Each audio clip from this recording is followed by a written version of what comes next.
La Biblia y la homosexualidad han sido temas entrelazados en un debate que parece no tener fin, un debate que no solo sacude los cimientos de la fe cristiana, sino que también pone a prueba los límites de la interpretación, la moralidad y la tolerancia. Durante siglos, las escrituras han sido utilizadas como arma y escudo, tanto para condenar como para defender las relaciones entre personas del mismo sexo. ¿Pero qué dice realmente el texto sagrado? ¿Es posible que hayamos malinterpretado su mensaje durante generaciones? Estas preguntas no solo incomodan, sino que obligan a replantear las bases mismas de la religión y la sociedad. Para muchos, la Biblia es clara en su condena a la homosexualidad. Los pasajes del Antiguo Testamento, como Levítico 18:22 y 20:13, parecen ser inequívocos: no te echarás con varón como con mujer, es abominación. Sin embargo, ¿es justo tomar estos versículos al pie de la letra sin considerar el contexto histórico y cultural en el que fueron escritos? El libro de Levítico forma parte del Código de Santidad, un conjunto de leyes destinadas a diferenciar al pueblo de Israel de las prácticas paganas circundantes. Estas leyes incluyen prohibiciones que hoy parecen absurdas para muchos cristianos modernos, como no comer mariscos o no usar ropa hecha de dos tipos de tela. ¿Por qué entonces algunos consideran que las prohibiciones sobre la homosexualidad siguen siendo válidas mientras ignoran otras normas del mismo código? ¿Es esto una interpretación selectiva o un intento deliberado de perpetuar prejuicios culturales bajo el amparo de la religión? El caso de Sodoma y Gomorra es otro ejemplo clásico utilizado para justificar la condena a las relaciones homosexuales. Durante siglos, se ha enseñado que estas ciudades fueron destruidas por su pecado homosexual. Sin embargo, una lectura más detallada del texto bíblico revela algo mucho más complejo. En el relato, los habitantes de Sodoma intentan violar a los huéspedes de Lot, un acto que claramente refleja violencia y falta de hospitalidad más que una simple cuestión de orientación sexual. De hecho, el profeta Ezequiel menciona específicamente los pecados de Sodoma como arrogancia, opulencia y falta de ayuda a los pobres, sin mencionar la homosexualidad.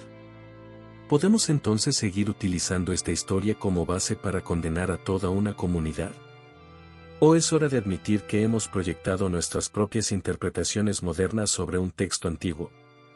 El Nuevo Testamento tampoco escapa al escrutinio en este debate. Las epístolas del apóstol Pablo son frecuentemente citadas para reforzar la idea de que las relaciones homosexuales son contrarias a la voluntad divina. En Romanos 1, 26-27, Pablo habla de pasiones vergonzosas y actos contra natura. Pero aquí surge una pregunta crucial: ¿estaba Pablo refiriéndose a todas las relaciones homosexuales o específicamente a prácticas sexuales explotadoras y rituales paganos comunes en su época? En el contexto del Imperio Romano, era habitual que hombres poderosos mantuvieran relaciones sexuales con esclavos o jóvenes en situaciones claramente desiguales. Algunos eruditos argumentan que estas eran las prácticas que Pablo condenaba, no las relaciones consensuadas entre adultos del mismo sexo tal como las entendemos hoy. Y luego está Jesús. La figura central del cristianismo nunca mencionó explícitamente la homosexualidad en ninguno de los evangelios. Este silencio ha sido interpretado de diversas maneras. Algunos lo ven como una señal de que Jesús no consideraba este tema lo suficientemente importante como para abordarlo directamente. Otros argumentan que su énfasis en el amor y la aceptación debería servir como guía para tratar a todas las personas con dignidad y respeto, independientemente de su orientación sexual. Pero aquí surge otra pregunta provocadora: si Jesús realmente consideraba la homosexualidad un pecado grave, ¿no habría hablado claramente al respecto? ¿Es posible que su silencio sea una invitación a centrarnos en cuestiones más fundamentales como el amor al prójimo? El debate contemporáneo sobre este tema ha dividido profundamente a las iglesias cristianas en todo el mundo. Mientras algunas denominaciones adoptan posturas inclusivas, permitiendo matrimonios entre personas del mismo sexo e incluso ordenando ministros LGBTI, otras se aferran a interpretaciones tradicionales que consideran estas prácticas como pecado. Este conflicto ha llevado a cismas dentro de algunas comunidades religiosas y ha planteado preguntas difíciles sobre el futuro del cristianismo en un mundo cada vez más diverso. Pero quizá lo más controvertido sea cómo este debate pone en tela de juicio nuestra comprensión misma de Dios. Si aceptamos que la orientación sexual tiene una base biológica y no es una elección consciente, entonces ¿cómo reconciliamos esto con la idea de un Dios amoroso y justo? ¿Podría un Dios así condenar a alguien por algo tan intrínseco como su identidad sexual? Algunos teólogos argumentan que nuestra comprensión moderna de la sexualidad debería llevarnos a reinterpretar las Escrituras, mientras que otros insisten en que la palabra de Dios es inmutable. Este dilema también plantea preguntas éticas profundas sobre cómo abordamos otros temas controvertidos en la Biblia. Por ejemplo, muchas iglesias han dejado atrás enseñanzas bíblicas sobre la esclavitud o el papel subordinado de las mujeres porque ya no se consideran compatibles con los valores modernos. ¿Por qué entonces seguimos aferrándonos a interpretaciones literales sobre la homosexualidad? ¿Es esto una cuestión de fe genuina o simplemente un reflejo de prejuicios culturales profundamente arraigados? La ciencia también juega un papel crucial en este debate. Estudios recientes sugieren que la orientación sexual está influenciada por factores genéticos y biológicos complejos. Esto desafía directamente las narrativas religiosas tradicionales que ven la homosexualidad como una elección pecaminosa o un desvío moral. Si aceptamos estos hallazgos científicos, ¿no deberíamos también reconsiderar nuestras interpretaciones teológicas? Y si no lo hacemos, ¿qué dice eso sobre nuestra disposición para aceptar verdades incómodas? En última instancia, este debate nos lleva a una encrucijada moral y espiritual. ¿Elegiremos el camino del juicio o el del amor? Jesús enseñó a sus seguidores a amar al prójimo como a sí mismos y mostró compasión hacia los marginados y rechazados por la sociedad. Si tomamos en serio estas enseñanzas, ¿no deberíamos hacer lo mismo con nuestros hermanos y hermanas LGBTI? ¿O bien, seguiremos utilizando las Escrituras como arma para excluir y condenar? La cuestión no es solo teológica, es profundamente personal para millones de personas alrededor del mundo. Para muchos cristianos LGBTI, reconciliar su fe con su identidad sexual ha sido una lucha dolorosa llena de rechazo y aislamiento. Al mismo tiempo, para aquellos que sostienen interpretaciones tradicionales, aceptar cambios significativos puede sentirse como una traición a sus creencias fundamentales. Pero tal vez esta tensión sea precisamente donde reside el verdadero desafío del cristianismo moderno. Aprender a vivir con preguntas sin respuestas claras y abrazar el misterio divino sin necesidad de imponer certezas humanas absolutas. Porque al final del día, quizá lo más importante no sea quién tiene razón o quién está equivocado en este debate interminable sobre la Biblia y la homosexualidad. Tal vez lo esencial sea cómo tratamos a los demás mientras buscamos juntos comprender mejor lo divino. ¿Estamos dispuestos a dejar atrás prejuicios históricos para abrazar plenamente el mensaje central del Evangelio? ¿O bien, seguiremos atrapados en debates dogmáticos mientras ignoramos lo esencial, amar sin condiciones? La respuesta podría determinar no solo el futuro del cristianismo sino también nuestra capacidad colectiva para construir un mundo más justo e inclusivo donde todos sean bienvenidos tal como son.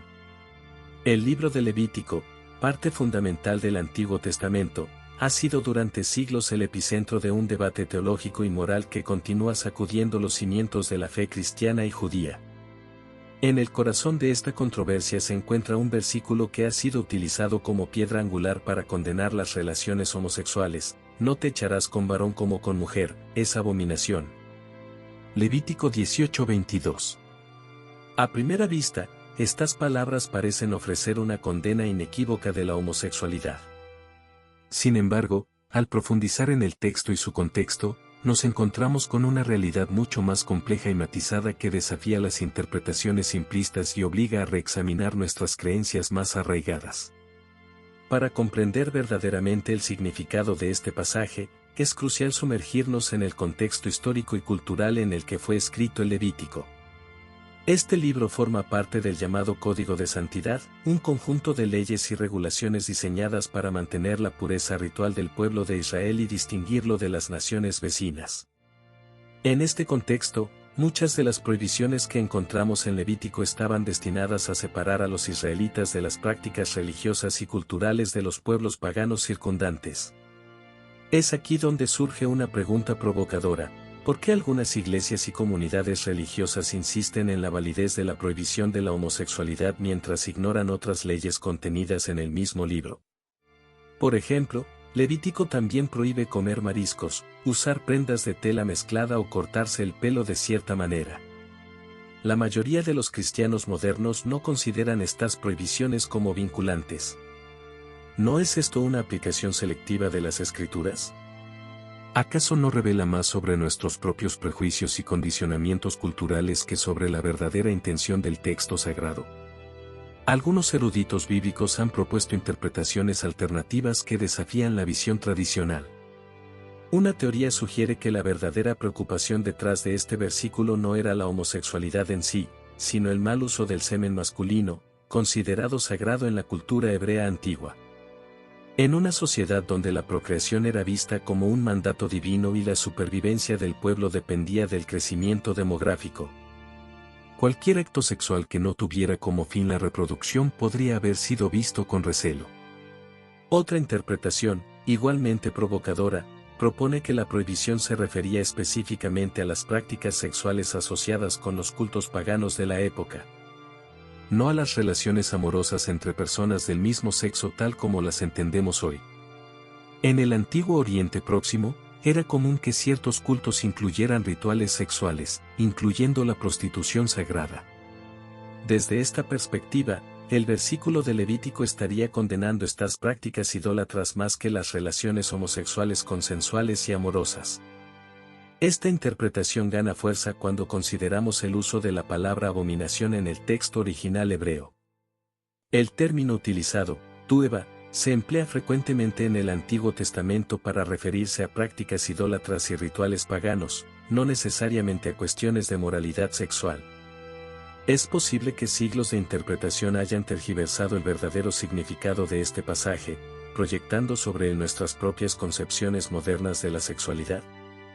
El debate se vuelve aún más complejo cuando consideramos las diferencias culturales entre el mundo antiguo y el nuestro. En la sociedad israelita antigua, la homosexualidad como identidad personal o orientación sexual simplemente no existía como concepto. Las relaciones sexuales entre personas del mismo sexo eran vistas principalmente en el contexto de prácticas rituales o como actos aislados, no como expresiones de una identidad sexual inherente. ¿Cómo podemos, entonces, aplicar un texto escrito en este contexto a nuestra comprensión moderna de la orientación sexual y las relaciones amorosas entre personas del mismo sexo? Además, es importante señalar que el versículo en cuestión se refiere específicamente a relaciones entre hombres. No hay una prohibición explícita de las relaciones entre mujeres en Levítico. ¿Significa esto que el texto solo condena la homosexualidad masculina? ¿O es esta omisión un reflejo de las estructuras patriarcales de la sociedad antigua que a menudo ignoraban o invisibilizaban la sexualidad femenina? La interpretación de Levítico 18:22 se complica aún más cuando consideramos su contexto inmediato. Este versículo forma parte de una serie de prohibiciones sexuales que incluyen el incesto, el adulterio y la bestialidad. Algunos argumentan que esto coloca la prohibición de las relaciones entre hombres en la misma categoría que estos otros actos considerados tabú. Sin embargo, otros señalan que la lista también incluye prohibiciones que hoy consideramos arcaicas, como la de tener relaciones sexuales durante el periodo menstrual de la mujer. ¿No deberíamos, entonces, reevaluar toda la lista a la luz de nuestro entendimiento moderno de la sexualidad y la higiene? El debate sobre la interpretación de Levítico 18:22 no es meramente académico, tiene implicaciones profundas y dolorosas para millones de personas en todo el mundo. Para muchos cristianos y judíos LGBTI, este versículo ha sido utilizado como un arma para justificar su exclusión de las comunidades religiosas, causando un sufrimiento incalculable. ¿Es esto coherente con el mensaje de amor y compasión que se encuentra en el corazón de estas tradiciones religiosas?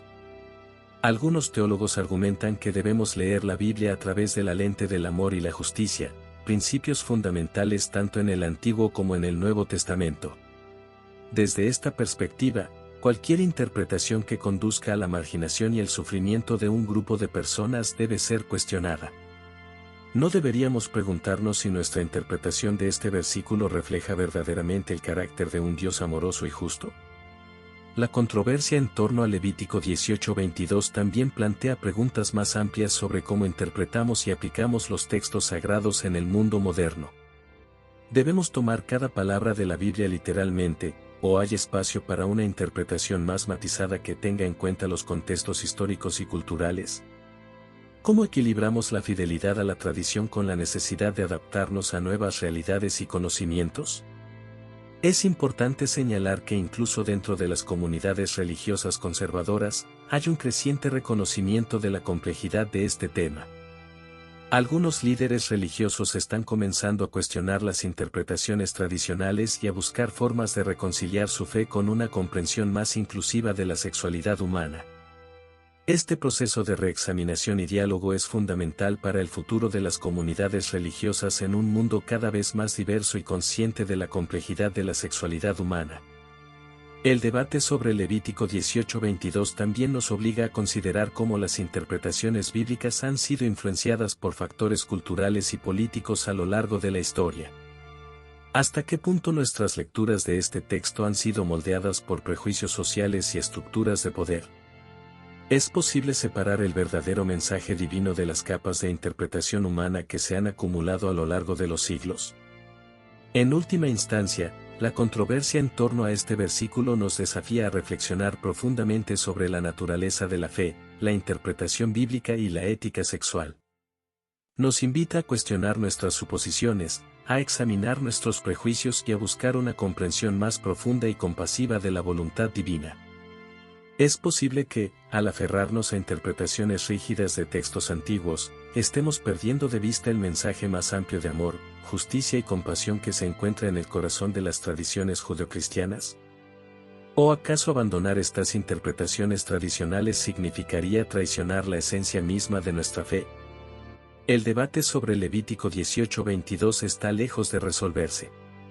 Continuará siendo un punto de tensión y discusión en las comunidades religiosas en los años venideros.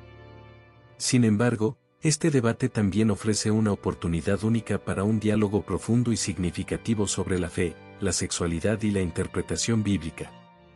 Nos desafía a buscar una comprensión más matizada y compasiva de los textos sagrados, una que pueda hablar con relevancia y amor a todas las personas, independientemente de su orientación sexual. En un mundo cada vez más polarizado, donde las interpretaciones simplistas a menudo dominan el discurso público, el debate sobre Levítico 18:22 nos recuerda la importancia de la humildad intelectual y espiritual. Nos invita a reconocer que, cuando se trata de comprender la voluntad divina, todos vemos por espejo, oscuramente, 1 Corintios 13:12. Quizás, en última instancia, la lección más importante que podemos extraer de este debate no sea una respuesta definitiva, sino un llamado a la compasión, al diálogo abierto y a una búsqueda continua de la verdad y el amor divinos. La historia de Sodoma y Gomorra, relatada en el libro del Génesis, es uno de los episodios más polémicos y debatidos de la Biblia. Durante siglos, se ha interpretado que la destrucción de estas ciudades fue un castigo divino por la homosexualidad de sus habitantes. Una lectura que ha moldeado profundamente las actitudes religiosas hacia las relaciones entre personas del mismo sexo. Sin embargo, un análisis más profundo del texto y de las interpretaciones posteriores sugiere que esta visión puede ser una simplificación excesiva, incluso una distorsión deliberada del mensaje original. ¿Es posible que hayamos malentendido el verdadero pecado de Sodoma? ¿Y qué dice esto sobre cómo utilizamos las escrituras para justificar nuestras creencias y prejuicios? El relato bíblico describe cómo dos ángeles, enviados por Dios, llegan a Sodoma y son recibidos en la casa de Lot. Poco después, los hombres de la ciudad rodean la casa y exigen que Lot les entregue a sus huéspedes para conocerlos. Esta frase, conocerlos, ha sido tradicionalmente interpretada como una referencia al acto sexual, lo que ha llevado a muchos a concluir que el pecado de Sodoma era la homosexualidad. Sin embargo, en hebreo antiguo, el verbo conocer tiene múltiples significados y no siempre implica una connotación sexual. De hecho, en este contexto podría referirse a un intento de ejercer violencia o humillación hacia los forasteros, más que a un deseo sexual propiamente dicho. El profeta Ezequiel ofrece una perspectiva completamente diferente sobre los pecados de Sodoma. En Ezequiel 16, 49-50 se afirma: «He aquí que esta fue la maldad de Sodoma tu hermana, soberbia, saciedad de pan y abundancia de ociosidad tuvieron ella y sus hijas. Y no fortaleció la mano del afligido y del menesteroso. Según este pasaje, los pecados de Sodoma no estaban relacionados con la orientación sexual, sino con el orgullo, la glotonería y la indiferencia hacia los pobres y necesitados. En otras palabras, el verdadero problema era su falta de compasión y justicia social. Esta interpretación plantea una pregunta incómoda: ¿por qué hemos ignorado estas acusaciones más amplias en favor de centrarnos exclusivamente en cuestiones sexuales? Históricamente, la asociación entre Sodoma y la homosexualidad no surge directamente del texto bíblico, sino de interpretaciones posteriores. Fue San Agustín en el siglo IV quien popularizó esta conexión al vincular el episodio con lo que él consideraba actos contra natura. Más tarde, leyes como las promulgadas por el emperador Justiniano y en el siglo VI usaron esta narrativa para justificar la persecución de personas homosexuales. Estas interpretaciones reflejan más las preocupaciones culturales y políticas de sus épocas que una lectura fiel del texto bíblico. El contexto cultural también es crucial para entender esta historia. En el mundo antiguo, las normas sobre hospitalidad eran fundamentales. La inhospitalidad hacia los forasteros no solo era vista como un acto grosero, sino como una violación grave del orden social. Algunos eruditos argumentan que el pecado principal de Sodoma fue su trato cruel hacia los visitantes. Según tradiciones rabínicas recogidas en la Misná, los sodomitas eran conocidos por su crueldad extrema hacia los extranjeros y por su obsesión con proteger sus riquezas a cualquier costo. Estas fuentes describen prácticas sádicas destinadas a humillar a los forasteros, lo que refuerza la idea de que su pecado estaba más relacionado con la inhumanidad que con cuestiones sexuales. Sin embargo, otros intérpretes insisten en que el deseo sexual hacia los ángeles fue la gota que colmó el vaso, como lo sugieren algunos pasajes del Nuevo Testamento. Judas 1:7 menciona que los habitantes de Sodoma fornicaron e iban tras carne extraña, lo cual podría aludir al intento de violar a los ángeles disfrazados de hombres. Pero incluso si aceptamos esta interpretación, ¿es justo reducir toda la narrativa al tema de la homosexualidad? ¿No sería más preciso entender este episodio como una condena generalizada a la violencia sexual y al abuso de poder? La historia también plantea preguntas éticas profundas sobre cómo interpretamos los textos sagrados y cómo aplicamos sus enseñanzas a nuestras vidas modernas. Si aceptamos que el pecado principal de Sodoma fue su falta de hospitalidad y compasión hacia los vulnerables, ¿qué dice esto sobre nuestras propias sociedades? ¿Estamos realmente libres del pecado de Sodoma cuando ignoramos las necesidades de los pobres o tratamos con desprecio a quienes son diferentes? Irónicamente, aquellos que usan esta historia para condenar a las personas LGBTI podrían estar ignorando las lecciones más amplias sobre justicia social y empatía contenidas en el relato. El debate sobre Sodoma también pone en evidencia cómo nuestras interpretaciones bíblicas están influenciadas por prejuicios culturales. Durante siglos, se ha utilizado este pasaje para justificar leyes discriminatorias contra personas homosexuales sin considerar otras posibles lecturas del texto. Esto plantea una pregunta inquietante: ¿estamos leyendo la Biblia para buscar verdades universales o simplemente para confirmar lo que ya creemos? Y si es lo segundo, ¿no estamos traicionando el propósito mismo del texto sagrado? Además, es importante considerar cómo esta narrativa ha sido utilizada como arma política y religiosa a lo largo del tiempo. La asociación entre Sodoma y Gomorra con la homosexualidad ha servido para perpetuar estigmas y justificar persecuciones. Pero si aceptamos que esta interpretación es al menos cuestionable desde un punto de vista textual e histórico, ¿no deberíamos replantearnos cómo utilizamos esta historia en nuestros discursos religiosos? ¿Es posible que estemos proyectando nuestros propios miedos e inseguridades sobre un texto antiguo en lugar de buscar su verdadero significado? La destrucción de Sodoma también plantea preguntas teológicas más amplias sobre la naturaleza del juicio divino. Según Génesis 18, 20-33, Abraham intercede ante Dios para salvar a la ciudad si se encuentran al menos 10 justos entre sus habitantes. Este diálogo muestra un lado compasivo y negociador de Dios que contrasta con la imagen implacable asociada con la destrucción final. ¿Qué significa esto para nuestra comprensión del carácter divino? ¿Es Dios un juez severo e inflexible o un ser dispuesto a mostrar misericordia incluso ante grandes pecados? Y si Dios está dispuesto a perdonar cuando hay justicia presente, ¿no deberíamos nosotros hacer lo mismo en nuestras relaciones humanas? La historia también nos invita a reflexionar sobre cómo definimos el pecado en nuestras comunidades religiosas. Si seguimos insistiendo en interpretar este relato como una condena exclusiva a la homosexualidad mientras ignoramos otros aspectos como el orgullo o la falta de caridad mencionados por Ezequiel, ¿no estamos cayendo en una hipocresía peligrosa? Es fácil señalar con el dedo a otros mientras pasamos por alto nuestras propias fallas morales. En última instancia, el episodio de Sodoma y Gomorra sigue siendo un espejo incómodo para nuestras sociedades modernas. Nos obliga a confrontar no solo nuestras actitudes hacia las personas LGBTI, sino también nuestra disposición para acoger al extranjero, cuidar a los necesitados y vivir con humildad. Tal vez sea hora de dejar atrás interpretaciones simplistas que reducen esta rica narrativa a un solo tema polémico y comenzar a explorar sus implicaciones más profundas. El verdadero mensaje detrás de esta historia podría ser mucho más desafiante e incómodo. No se trata solo de condenar ciertos comportamientos individuales, sino de examinar las estructuras sociales y actitudes colectivas que perpetúan la injusticia y el sufrimiento humano. Si estamos dispuestos a aceptar este desafío, podríamos descubrir que el relato bíblico tiene mucho más que ofrecernos que simples reglas morales.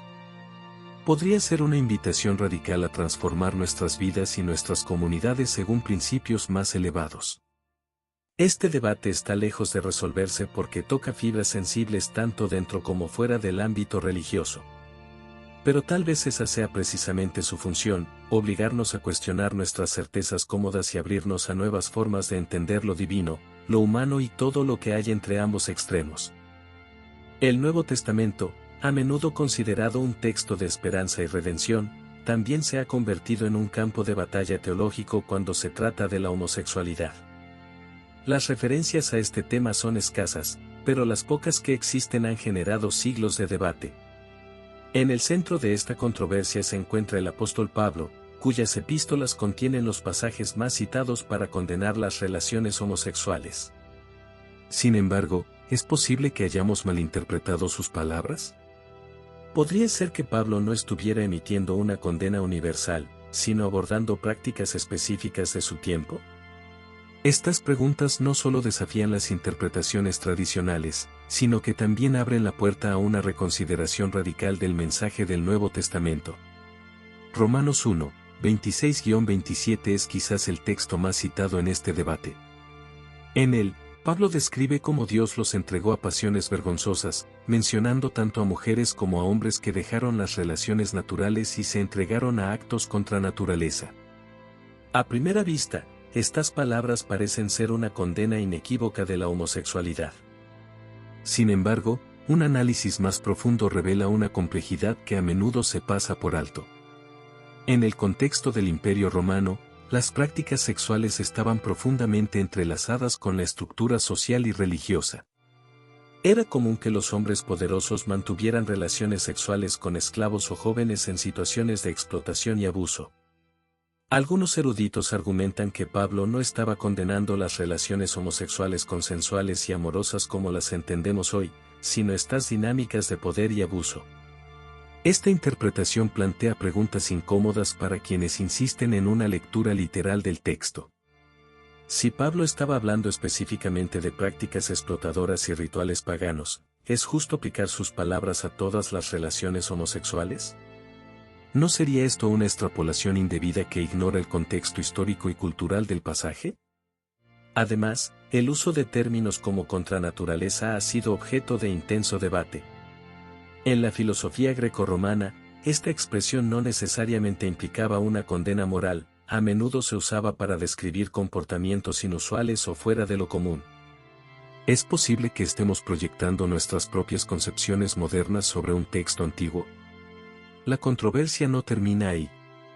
En 1 Corintios 6, 9-10 y 1 Timoteo 1-10, Pablo incluye términos griegos como arsenokoitai y malakoi, que tradicionalmente se han traducido como referencias a la homosexualidad. Sin embargo, el significado exacto de estas palabras es objeto de disputa entre los estudiosos bíblicos. Algunos sostienen que arsenokoitai se refiere específicamente a hombres que explotan sexualmente a otros, mientras que Malachi podría aludir a la indulgencia o debilidad moral en general, no necesariamente relacionada con la orientación sexual. Si estas interpretaciones son correctas, entonces los textos no estarían condenando todas las formas de homosexualidad, sino comportamientos específicos asociados con el abuso o la inmoralidad. El contexto histórico también es crucial para entender estos pasajes. En el mundo grecorromano, la sexualidad estaba profundamente marcada por jerarquías de poder.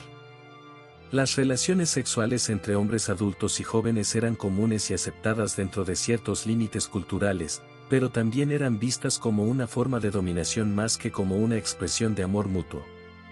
Al condenar estas prácticas, ¿estaba Pablo realmente hablando en contra de toda forma de relación homosexual o simplemente denunciando sistemas sociales injustos? Y si es lo segundo, ¿qué implicaciones tiene esto para nuestra comprensión moderna del texto? Un aspecto igualmente intrigante es el silencio relativo del Nuevo Testamento sobre este tema en comparación con otros pecados o faltas morales. Jesús mismo nunca mencionó explícitamente la homosexualidad en ninguno de sus discursos registrados en los Evangelios. Esto ha llevado a algunos teólogos a argumentar que el énfasis cristiano debería estar en los principios centrales del amor y la justicia más que en cuestiones específicas de moralidad sexual. Pero este silencio también plantea preguntas difíciles. Si Jesús consideraba la homosexualidad un pecado grave, ¿por qué no habló directamente al respecto? ¿Es posible que su enfoque estuviera más orientado hacia cuestiones de opresión social y espiritual? El debate contemporáneo sobre estos textos pone en evidencia cómo nuestras interpretaciones están moldeadas tanto por nuestras creencias culturales como por nuestras preocupaciones teológicas. Para algunos cristianos conservadores, los pasajes del Nuevo Testamento representan una verdad inmutable que debe aplicarse literalmente en todas las épocas. Para otros, estos textos deben ser leídos a través del lente del contexto histórico y cultural en el que fueron escritos. Esta tensión entre tradición e interpretación moderna ha llevado a divisiones profundas dentro de las iglesias cristianas. Además, el uso selectivo de estos textos plantea cuestiones éticas sobre cómo aplicamos las escrituras en nuestras vidas modernas. Por ejemplo, muchos cristianos ignoran otras prohibiciones bíblicas relacionadas con la dieta o la vestimenta porque ya no se consideran relevantes. Si estamos dispuestos a reinterpretar estos aspectos del texto sagrado, ¿por qué no aplicar el mismo principio al tema de la homosexualidad? ¿Es posible que nuestra insistencia en mantener ciertas interpretaciones sea más un reflejo de prejuicios culturales que una fidelidad genuina al mensaje bíblico? La ciencia también juega un papel crucial en este debate.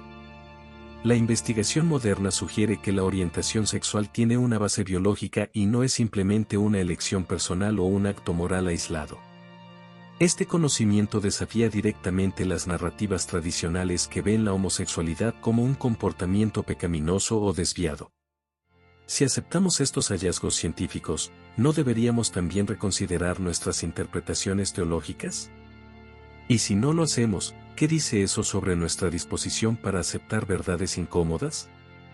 La cuestión también toca fibras emocionales profundas para millones de personas LGBTI dentro y fuera de las comunidades religiosas. Para muchos cristianos homosexuales, reconciliar su fe con su orientación sexual ha sido una lucha dolorosa llena de rechazo y aislamiento. Al mismo tiempo, para aquellos que sostienen interpretaciones tradicionales, aceptar cambios significativos puede sentirse como una traición a sus creencias fundamentales. En última instancia, el debate sobre lo que realmente dice el Nuevo Testamento acerca de la homosexualidad nos obliga a confrontar preguntas fundamentales sobre la naturaleza misma del cristianismo. ¿Es una fe basada en reglas inmutables o un camino dinámico hacia el amor y la justicia? ¿Estamos llamados a imponer juicios sobre los demás o a buscar formas más inclusivas y compasivas de vivir nuestras creencias? Este tema está lejos de resolverse porque toca aspectos esenciales tanto teológicos como sociales. Pero tal vez esa sea precisamente su función, obligarnos a cuestionar nuestras certezas cómodas y abrirnos a nuevas formas de entender lo divino y lo humano. El Nuevo Testamento nos ofrece tanto desafíos como oportunidades para reflexionar profundamente sobre quiénes somos como creyentes y cómo queremos vivir nuestra fe en un mundo cada vez más diverso e interconectado. Quizás lo más importante no sea encontrar respuestas definitivas sino aprender a vivir con preguntas abiertas mientras buscamos juntos comprender mejor lo divino y lo humano en toda su complejidad e imperfección compartida. El silencio de Jesús sobre la homosexualidad ha sido durante mucho tiempo un tema de intenso debate y controversia en los círculos cristianos. Es cierto que en los evangelios no encontramos ninguna mención explícita de Jesús sobre las relaciones entre personas del mismo sexo. Un hecho que ha llevado a muchos a cuestionar la importancia que se le da a este tema en algunas iglesias contemporáneas. Este silencio, lejos de ser insignificante, se ha convertido en un campo de batalla teológico y ético que desafía nuestras interpretaciones y prioridades como creyentes. Para comprender la magnitud de este silencio, debemos considerar el contexto histórico y cultural en el que Jesús vivió y enseñó. En la Palestina del siglo I, las relaciones homosexuales no eran un tema de debate público como lo son hoy. La sociedad judía de la época tenía normas sexuales estrictas basadas en la ley de Moisés, y las prácticas homosexuales eran generalmente vistas como tabú.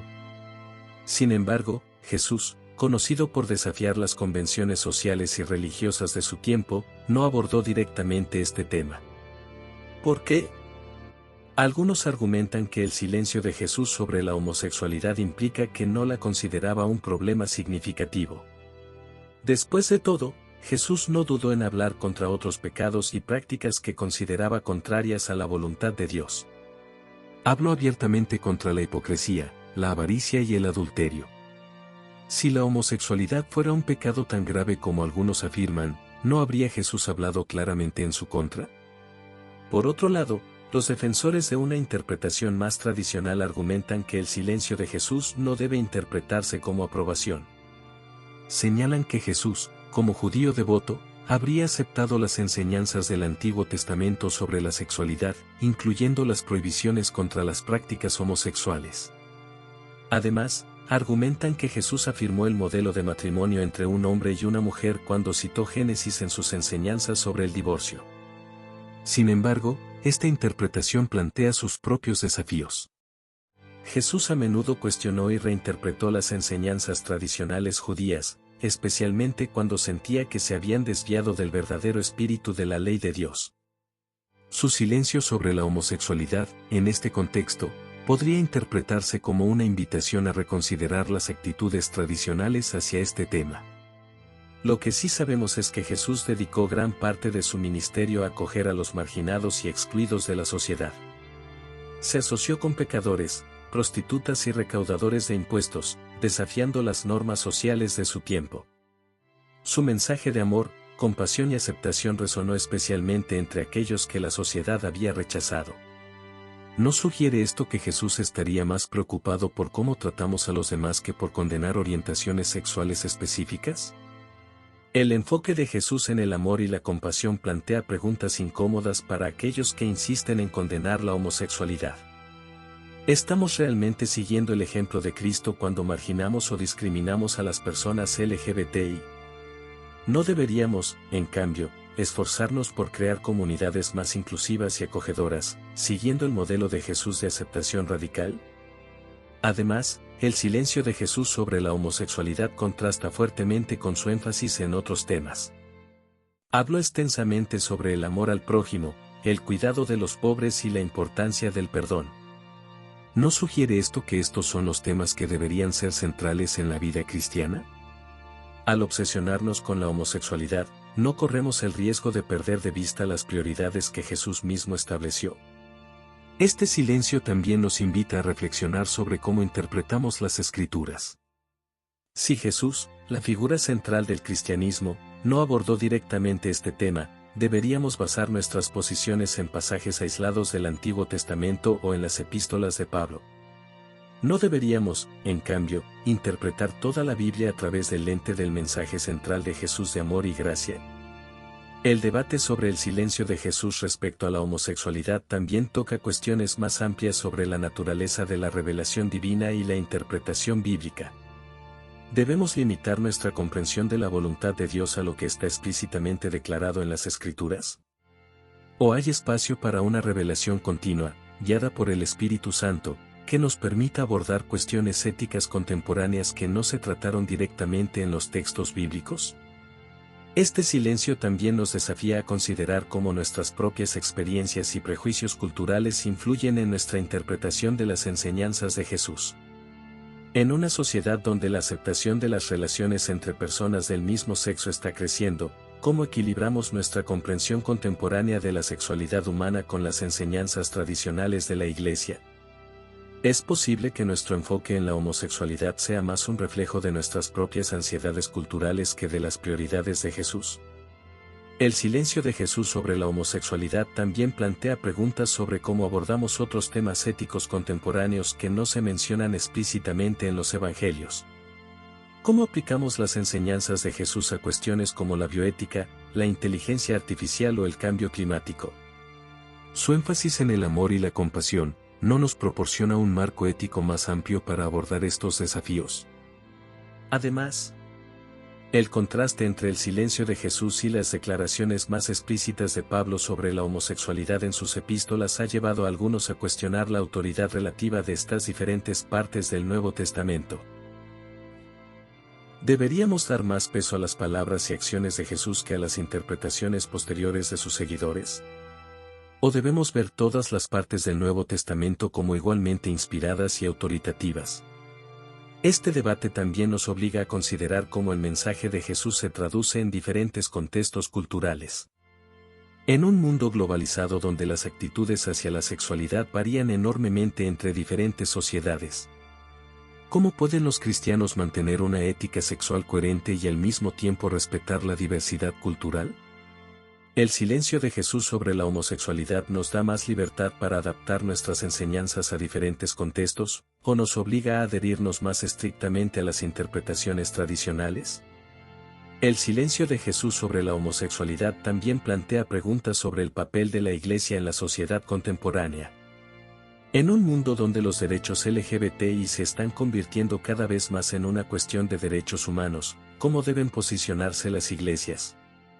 ¿Deberían ser voces proféticas que desafían las normas culturales cambiantes, o deberían adaptarse para seguir siendo relevantes y acogedoras para todos? En última instancia, el silencio de Jesús sobre la homosexualidad nos invita a una reflexión profunda sobre la naturaleza del amor, la sexualidad y las relaciones humanas. Nos desafía a ir más allá de las interpretaciones simplistas y a considerar cómo podemos vivir de manera más plena el mandamiento de amar a nuestro prójimo en un mundo complejo y diverso. Quizás, en este silencio, encontremos no una ausencia de guía, sino una invitación a una comprensión más profunda y matizada del amor divino y humano. El debate contemporáneo sobre la homosexualidad ha fracturado profundamente a las comunidades cristianas, exponiendo una división que no solo es teológica, sino también cultural y generacional. En un mundo donde la aceptación de las personas LGBTQI está en aumento, muchas denominaciones cristianas se enfrentan a un dilema existencial. ¿Cómo reconciliar las enseñanzas tradicionales de la Biblia con una comprensión moderna de la sexualidad humana? Esta tensión ha llevado a cismas, debates públicos y una creciente sensación de que la Iglesia, en sus múltiples expresiones, se encuentra en una encrucijada histórica. Por un lado, están aquellas iglesias que se aferran a una interpretación tradicional de las Escrituras. Estas comunidades suelen citar pasajes del Antiguo y Nuevo Testamento que consideran condenatorios hacia las prácticas homosexuales. Para ellas, la Biblia es clara y su mensaje inmutable: el matrimonio es exclusivamente entre un hombre y una mujer, y cualquier desviación de este modelo es contraria a la voluntad divina. Este enfoque, sin embargo, no está exento de controversia.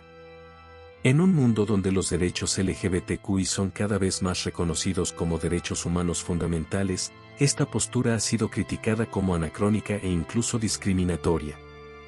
Pero para quienes defienden esta visión tradicional, ceder ante las presiones culturales sería una traición al Evangelio y a la verdad revelada por Dios. En el otro extremo del espectro están las iglesias que han adoptado una postura más inclusiva. Estas comunidades argumentan que el mensaje central de Jesús es el amor y la aceptación, y que éste debe aplicarse a todas las personas, independientemente de su orientación sexual. Algunas incluso han llegado a bendecir matrimonios entre personas del mismo sexo o a ordenar pastores y sacerdotes abiertamente homosexuales. Para estas iglesias, interpretar las escrituras requiere un enfoque contextual que tenga en cuenta los avances en nuestra comprensión de la sexualidad humana y los cambios culturales. Sin embargo, esta postura también enfrenta críticas, no solo de sectores conservadores, sino incluso dentro de sus propias filas. Hay quienes temen que al reinterpretar ciertos pasajes bíblicos se esté diluyendo el mensaje del Evangelio para adaptarlo a las sensibilidades modernas.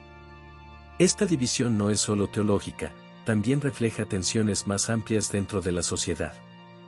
En muchos países occidentales, la aceptación de las personas LGBTQI ha avanzado rápidamente en las últimas décadas. Las leyes que permiten el matrimonio igualitario y protegen contra la discriminación han transformado el panorama social. Pero este cambio no ha sido universal ni uniforme. En otras partes del mundo, incluidas regiones con fuertes tradiciones cristianas como África subsahariana o Europa del Este, las actitudes hacia la homosexualidad siguen siendo profundamente conservadoras. Esto crea un desafío adicional para las iglesias globales, como la Iglesia Católica o la Comunión Anglicana, que deben navegar estas diferencias culturales mientras intentan mantener una apariencia de unidad. El caso de la Iglesia Católica es particularmente revelador. Bajo el liderazgo del Papa Francisco, ha habido señales mixtas sobre cómo abordar este tema. Por un lado, Francisco ha hecho declaraciones que parecen indicar un enfoque más inclusivo, como su famosa frase «¿Quién soy yo para juzgar?», cuando se le preguntó sobre sacerdotes homosexuales. Por otro lado, sus recientes comentarios reafirmando que los hombres homosexuales no deberían ser admitidos en los seminarios han generado críticas tanto dentro como fuera de la Iglesia. Esta ambigüedad refleja una tensión inherente en el catolicismo contemporáneo. ¿Cómo equilibrar una doctrina tradicional que considera los actos homosexuales como intrínsecamente desordenados con un llamado pastoral a tratar a todas las personas con respeto y compasión? En el ámbito protestante, el panorama es aún más diverso. Denominaciones como los Metodistas Unidos o los Anglicanos han experimentado divisiones internas significativas debido al tema de la homosexualidad. En algunos casos, estas divisiones han llevado a cismas formales, con congregaciones enteras separándose para formar nuevas denominaciones más alineadas con sus creencias sobre este tema.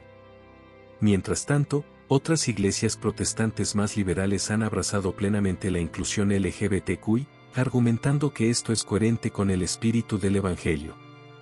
Sin embargo, incluso dentro de las iglesias inclusivas persisten tensiones y preguntas difíciles. Por ejemplo, ¿hasta qué punto deben adaptarse las enseñanzas cristianas para reflejar los valores contemporáneos? ¿Es posible ser fiel al mensaje bíblico mientras se acepta plenamente a las personas LGBTQI? Estas preguntas no tienen respuestas fáciles y reflejan un debate más amplio sobre cómo interpretar las escrituras en un mundo cambiante. Además del debate teológico interno, las iglesias también enfrentan presiones externas significativas. En muchas sociedades occidentales, cualquier postura percibida como anti-LGBTQI puede llevar a acusaciones de homofobia e intolerancia. Esto plantea desafíos prácticos para las iglesias que desean mantener su relevancia cultural mientras permanecen fieles a sus principios doctrinales. Por otro lado, en contextos donde prevalecen actitudes conservadoras hacia la homosexualidad, adoptar una postura inclusiva puede alienar a los fieles y poner en riesgo la estabilidad institucional. La ciencia también ha desempeñado un papel importante en este debate contemporáneo. La creciente evidencia de que la orientación sexual tiene una base biológica ha llevado a muchos cristianos progresistas a argumentar que condenar a las personas LGBTQI por algo intrínseco a su identidad es incompatible con un Dios amoroso y justo. Sin embargo, los sectores conservadores responden que incluso si la orientación sexual tiene raíces biológicas, esto no justifica moralmente ciertos comportamientos desde una perspectiva bíblica. El impacto emocional y espiritual de este debate no puede subestimarse. Para muchas personas LGBTQI que son cristianas practicantes o buscan serlo, reconciliar su fe con su identidad sexual puede ser profundamente doloroso. El rechazo por parte de sus comunidades religiosas puede llevar al aislamiento social e incluso al deterioro de su salud mental. Al mismo tiempo, aquellos dentro de las iglesias tradicionales enfrentan sus propias luchas internas al intentar equilibrar su amor por amigos o familiares LGBTQI con lo que perciben como enseñanzas bíblicas claras. Este conflicto también plantea preguntas fundamentales sobre lo que significa ser iglesia en el siglo XXI. ¿Es posible construir comunidades verdaderamente inclusivas sin comprometer principios fundamentales? ¿Cómo pueden las iglesias abordar temas controvertidos como este sin dividirse aún más? Y quizás lo más importante, ¿qué significa realmente seguir a Cristo en medio de estos debates? Algunos argumentan que el cristianismo debe evolucionar para mantenerse relevante en un mundo cambiante, otros creen firmemente que comprometerse con ciertos valores equivale a traicionar el evangelio mismo. Este dilema refleja tensiones más amplias dentro del cristianismo contemporáneo, entre tradición e innovación, entre fidelidad doctrinal e inclusión social, entre lo eterno y lo temporal. En última instancia, el debate sobre la homosexualidad dentro del cristianismo no se trata solo de teología o moralidad sexual, toca cuestiones mucho más profundas sobre identidad comunitaria, autoridad espiritual y cómo interpretar textos sagrados escritos hace miles de años para aplicarlos al mundo moderno. Este tema seguirá dividiendo opiniones e inspirando debates apasionados durante años venideros porque toca fibras sensibles tanto personales como colectivas dentro del cuerpo global del cristianismo. Y quizás esa sea precisamente su función, obligarnos continuamente a reflexionar críticamente sobre nuestras creencias mientras buscamos vivir auténticamente según nuestra fe compartida en Cristo Jesús. La relación entre la ciencia y la fe, especialmente en lo que respecta a la orientación sexual, ha sido durante mucho tiempo un terreno fértil para el debate y la controversia. La investigación científica moderna ha arrojado luz sobre aspectos de la sexualidad humana que desafían directamente las interpretaciones tradicionales de las Escrituras. La evidencia acumulada sugiere que la orientación sexual tiene una base biológica, lo que significa que no es una elección consciente ni un comportamiento adquirido, sino una característica intrínseca del ser humano.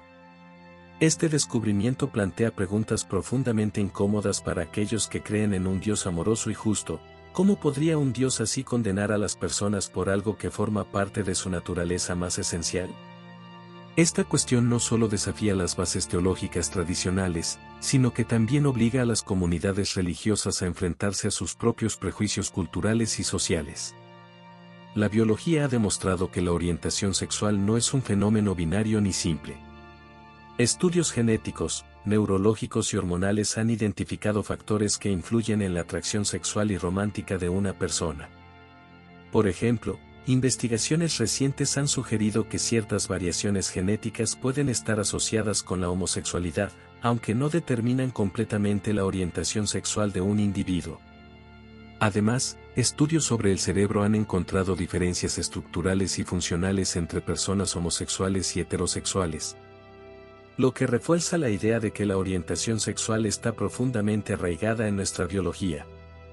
Estos hallazgos plantean un desafío directo a las interpretaciones religiosas tradicionales que ven la homosexualidad como un comportamiento pecaminoso o una desviación moral. Sin embargo, no todos están dispuestos a aceptar estas conclusiones científicas como definitivas. Algunos sectores religiosos argumentan que incluso si la orientación sexual tiene raíces biológicas, esto no exime a las personas de la responsabilidad moral de sus acciones. Desde esta perspectiva, el acto homosexual sigue siendo condenable, independientemente de su origen biológico. Pero esta postura plantea una pregunta ética fundamental: ¿es justo condenar a alguien por actuar conforme a su naturaleza? Si Dios creó a los seres humanos con una diversidad tan rica y compleja, ¿no sería lógico pensar que esta diversidad también refleja su voluntad? La tensión entre ciencia y fe se intensifica cuando consideramos cómo ha evolucionado nuestra comprensión de la sexualidad humana a lo largo del tiempo.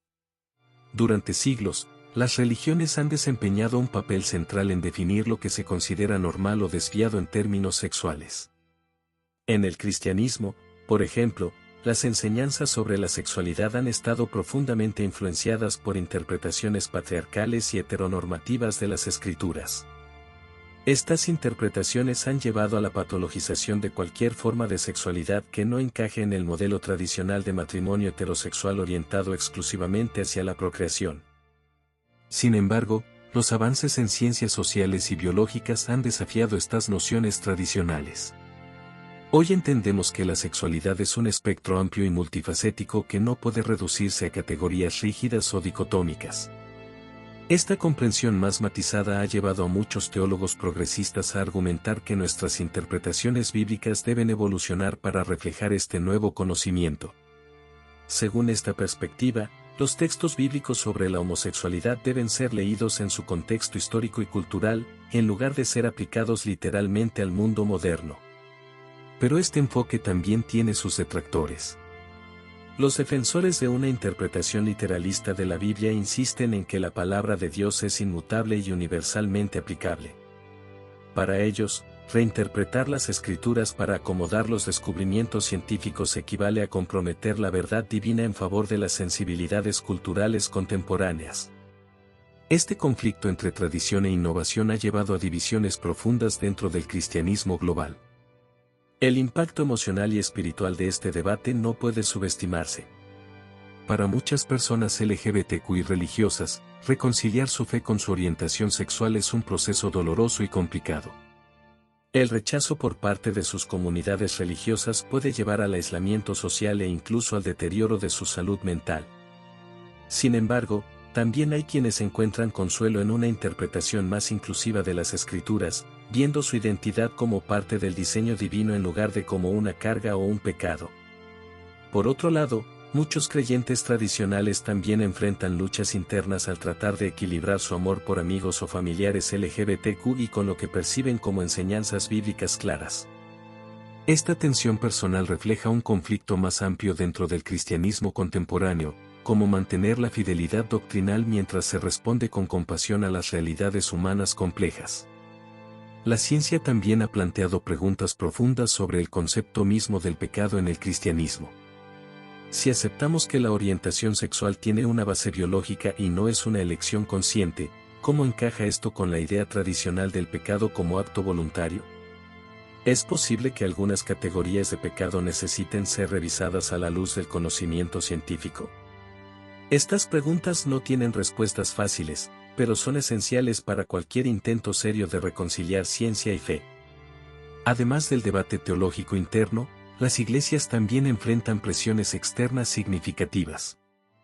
En muchas sociedades occidentales, cualquier postura percibida como anti-LGBTQI puede llevar a acusaciones de homofobia e intolerancia. Esto plantea desafíos prácticos para las iglesias que desean mantener su relevancia cultural mientras permanecen fieles a sus principios doctrinales.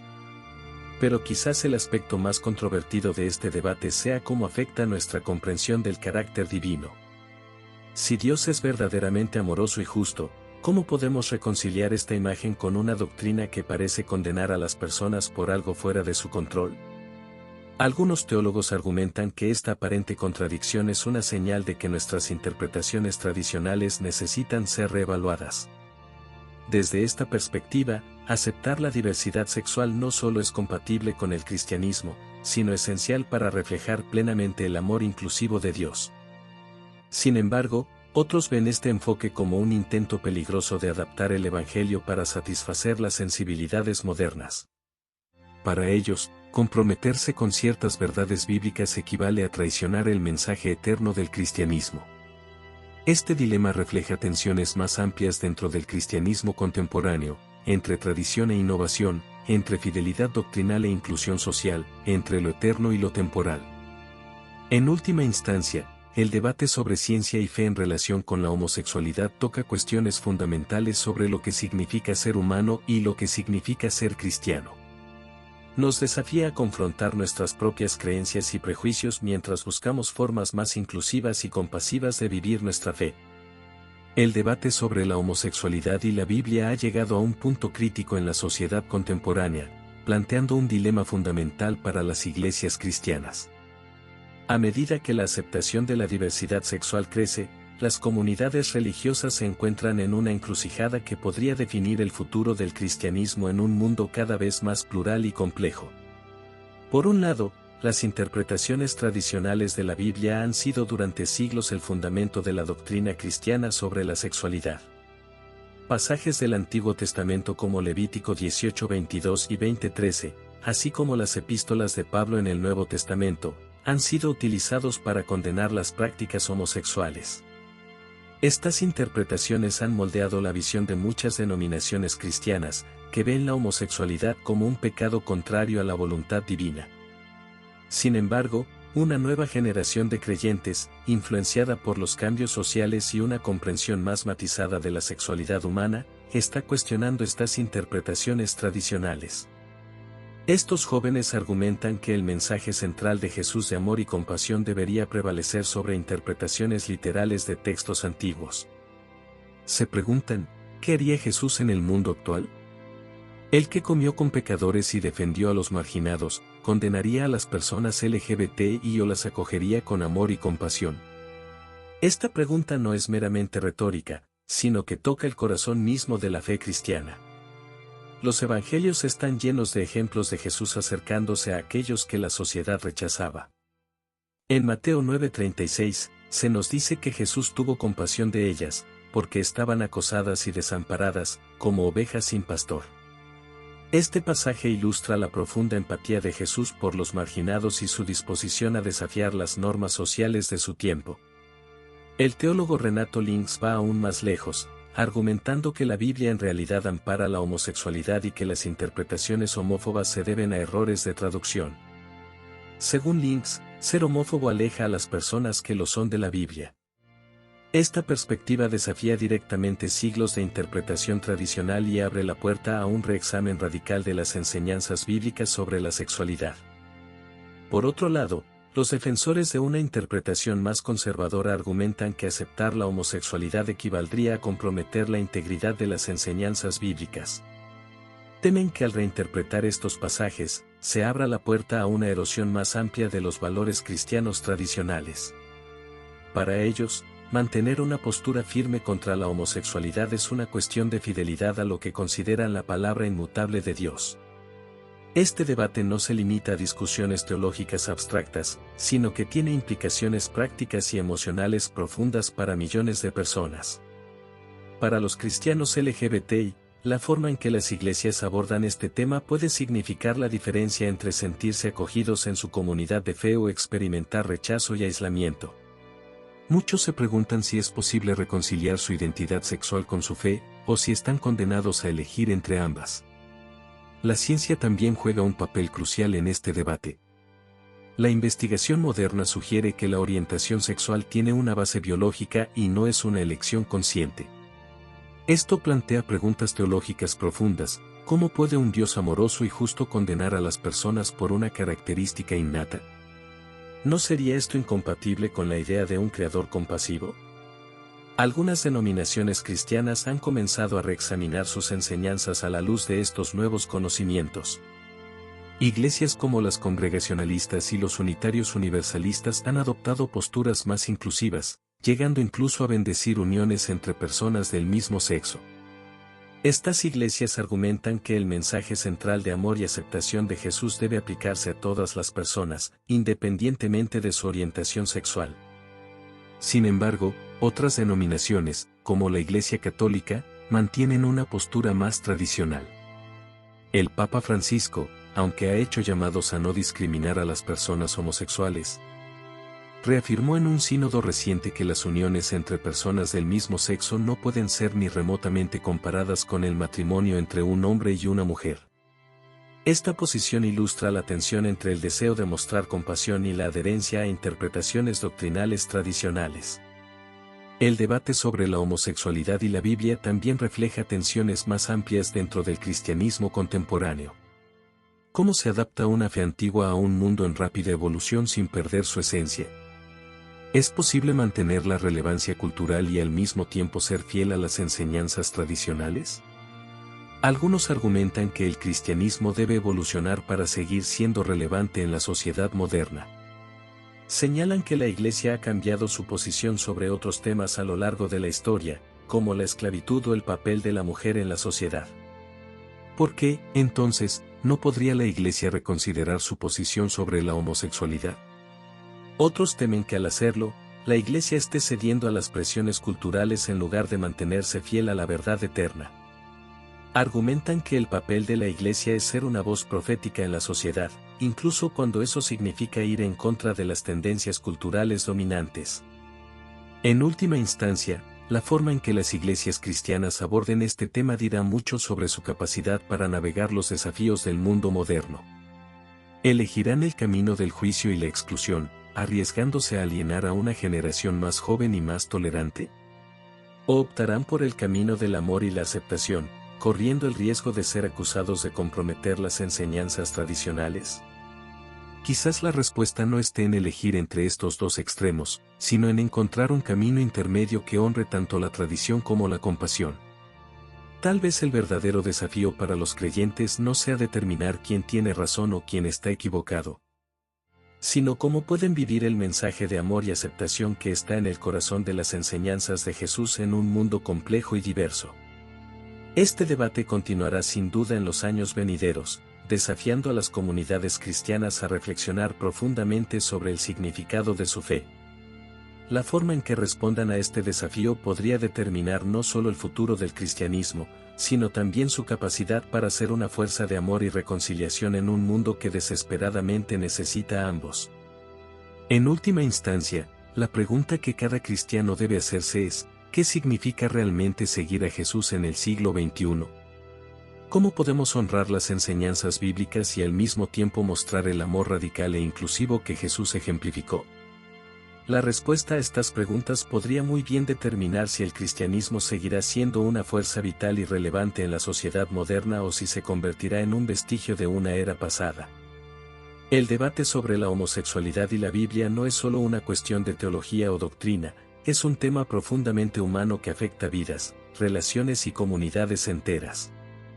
Para millones de cristianos LGBTI, este debate no es una discusión abstracta que pueda resolverse con argumentos académicos o citas bíblicas aisladas. Es una lucha diaria por reconciliar su fe con su identidad, por encontrar un lugar en comunidades religiosas que a menudo los han rechazado o marginado. Es una batalla interna y externa que, en muchos casos, deja cicatrices emocionales y espirituales profundas.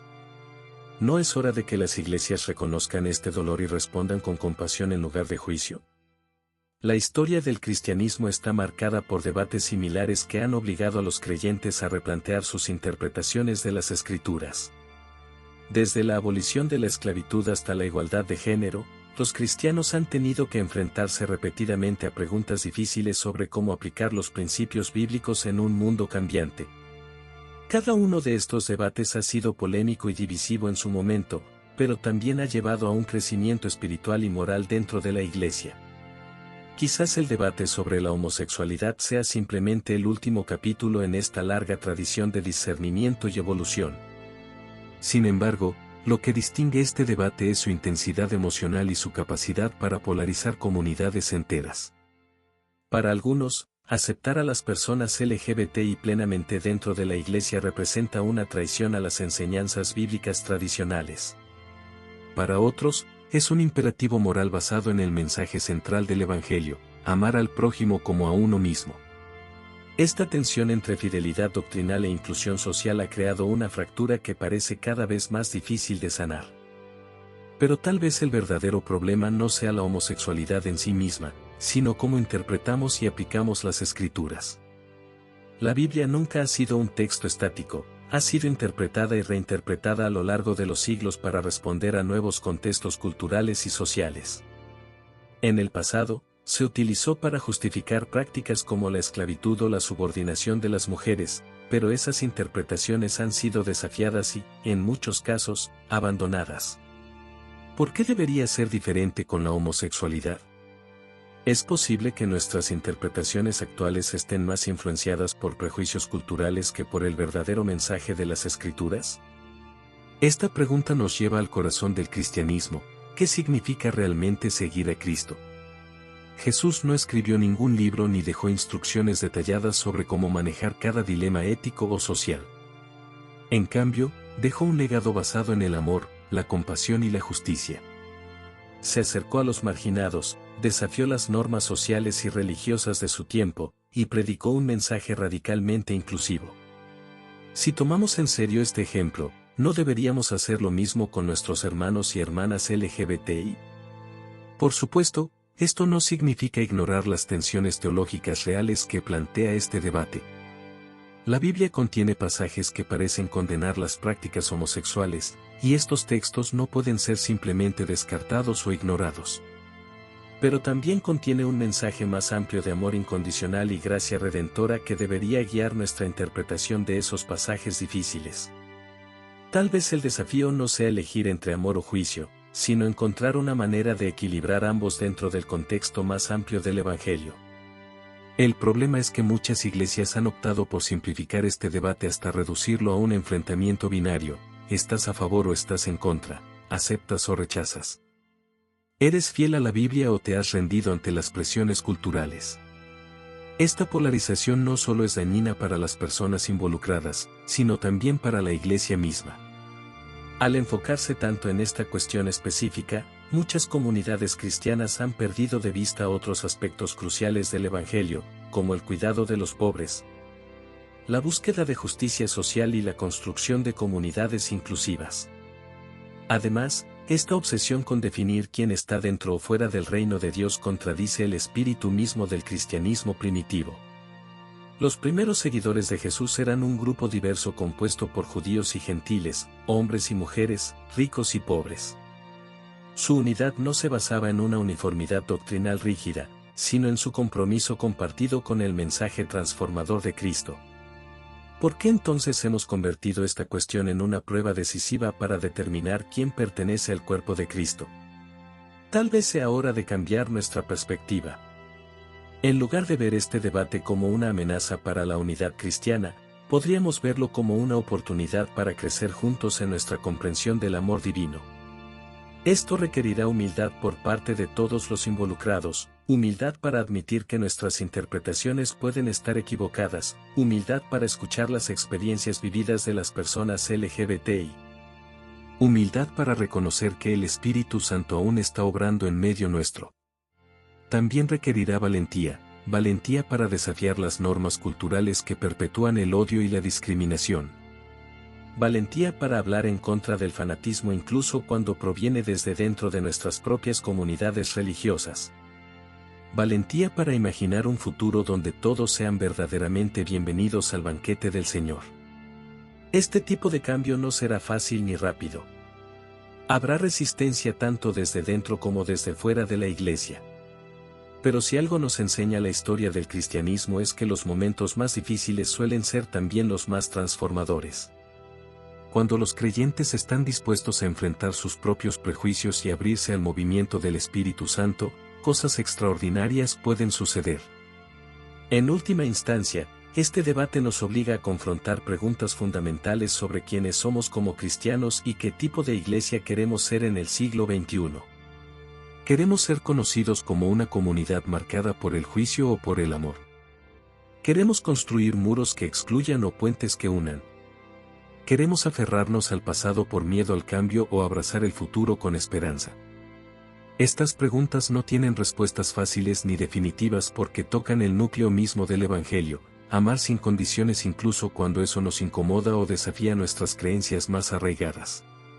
Tal vez nunca lleguemos a resolver completamente este debate porque refleja tensiones inherentes entre tradición e innovación, entre fidelidad doctrinal e inclusión social, entre lo eterno e inmutable frente al dinamismo cultural inherente al mundo humano. Pero tal vez tampoco necesitemos resolverlo completamente ahora mismo porque quizás lo más importante no sea llegar rápidamente a una respuesta correcta, sino aprender colectivamente cómo vivir mejor estas preguntas abiertas mientras caminamos juntos hacia ese horizonte misterioso donde habita Dios mismo esperando pacientemente nuestra llegada final.